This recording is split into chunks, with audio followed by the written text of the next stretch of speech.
ओम नमः शिवाय, जय महाकाल। कैसे हैं आप सभी शिव भक्त। सबसे पहले बात करते हैं हमारे पहले वाले उपाय की।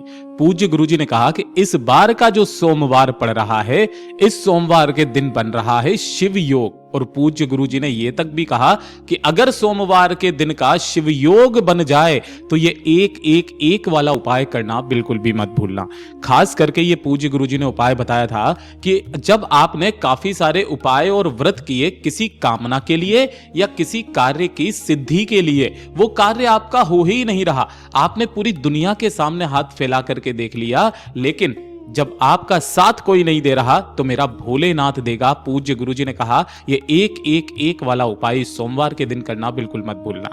सबसे पहले आपको एक चावल का दाना लेना है। इस वाले उपाय के लिए ध्यान रखना, जो भी चावल का दाना लोगे वो कैसा होना चाहिए?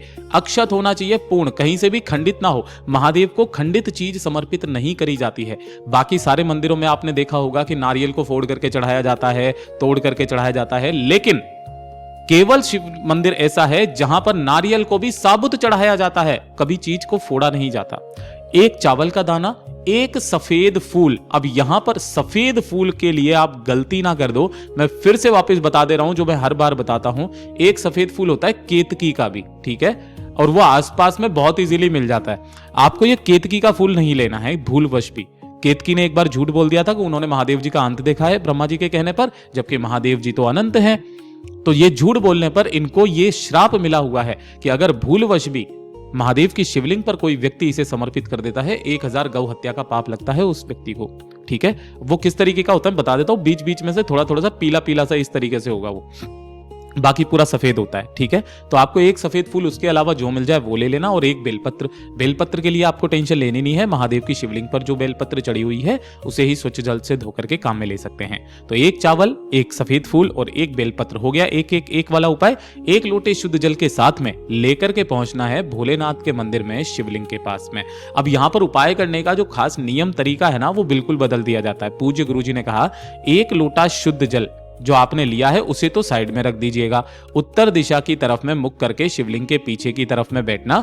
सबसे पहले आपने जो एक बेलपत्र लिया है, उस एक बेलपत्र को माता अशोक सुंदरी के स्थान पर रख करके अपनी कामना कहकर यहां से उठा करके भोलेनाथ की शिवलिंग पर ऐसे समर्पित करना कि डंडी जलाधारी की तरफ हो और बीच वाली पत्ती का भाग आपकी तरफ में हो।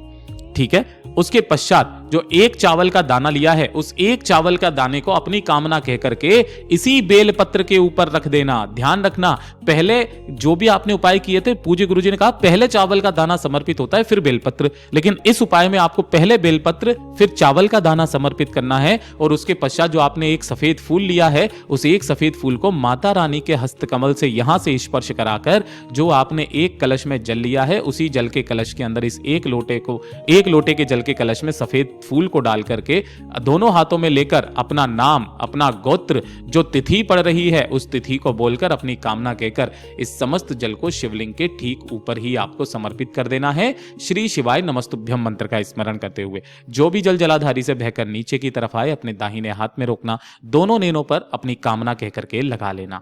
तत्पश्चात जब आप इस उपाय को करने के पश्चात मंदिर से बाहर निकले तो कोशिश करना, गुरुदेव ने नहीं कहा, मैं कह रहा हूं, कोशिश करना शिवालय की चौखट पर एक दीपक जरूर प्रज्वलित करके आए, जला करके आए। शिवालय की चौखट पर अगर आप कुछ भी चीज रख करके आते हैं ना, थोड़े से हरे मूंग के दाने, चावल के दाने, फूलों की पत्तियां, कुछ भी रख करके आए, वो चीज आपके जीवन में हमेशा धन संपदा वैभव की वृद्धि करती है। बात करते हैं हमारे दूसरे वाले उपाय की, जो कि आप सभी लोगों को आज के दिन करना ही करना है, और इस वाले उपाय को करना भूलना नहीं है।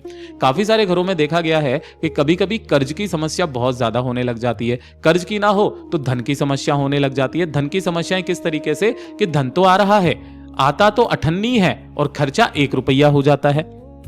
कई बार ऐसा होता है कि महीने के अंत तक तो पैसा नहीं बचता है। ठीक है, साथ ही साथ खर्चे इतने ज्यादा हो जाते हैं कि पैसा नहीं बचता है। व्यापार, दुकान, फैक्ट्री थोड़ी बहुत घाटे में जा रही है, ग्राहक नहीं आ रहे हैं। गुरुदेव ने कहा बड़े से बड़ा कर्ज भी उतरेगा और धन भी आएगा, चाहे कहीं से भी आएगा।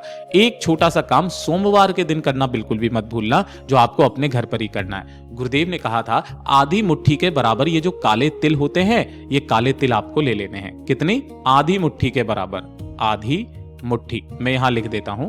ठीक है, और इन्हें किसी भी एक कटोरे में इस तरीके से रखना सभी के सभी को, और इसे पूरा जल से भर देना, ठीक है ना, जल से भर देना।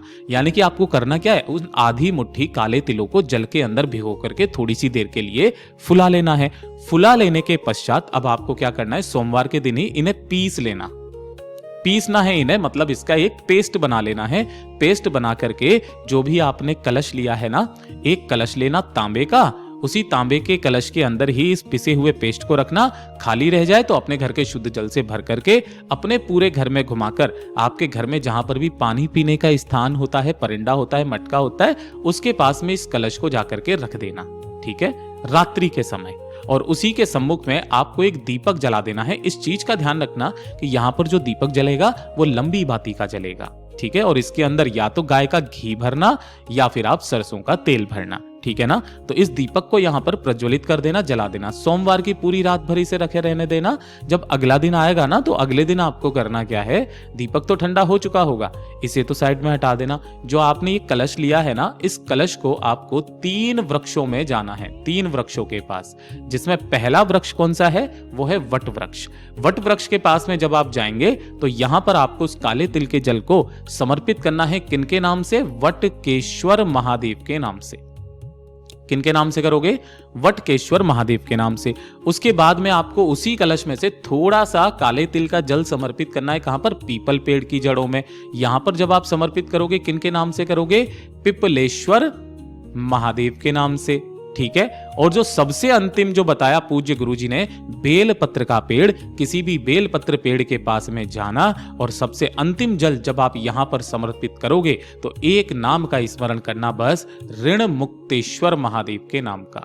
किनके नाम से, ऋण मुक्तेश्वर महादेव के नाम का। इस उपाय को करने का एक खास नियम और तरीका है। पूज्य गुरुजी ने कहा, जब धन की अथाह समस्या ही आपके जीवन में आने लग जाए तो इस वाले उपाय को 5 सोमवार कर लीजिए, केवल 5 सोमवार। छठा सोमवार आपको करने की जरूरत नहीं पड़ेगी, फिर मेरा बाबा आपकी सारी की सारी समस्याओं को हल करने लग जाएगा। पूज्य गुरुजी का ये वाला उपाय बहुत ही ज्यादा खास और अद्भुत है, जरूर कीजिएगा। साथ ही साथ एक उपाय और जी मैं बता दे रहा हूं, सोमवार के दिन का जो 1 लोटा शुद्ध जल वाला उपाय है, गुरुदेव ने कहा था कि इसी जल के अंदर अगर आप 1 चावल का दाना डाल करके और भोलेनाथ की शिवलिंग के ठीक शीर्ष पर समर्पित करना शुरू कर रहे हो, किस दिन, सोमवार के दिन, अगर कोई व्यक्ति जल के कलश में मात्र 1 चावल का दाना अपना नाम और गोत्र बोल करके शिवलिंग पर समर्पित करना शुरू कर दे, तो महाराज उसे फिर किसी और अन्य उपाय करने की जरूरत नहीं पड़ती है। मेरा बाबा इतने में ही उसे पूरे जीवन भर का फल प्रदान करता है।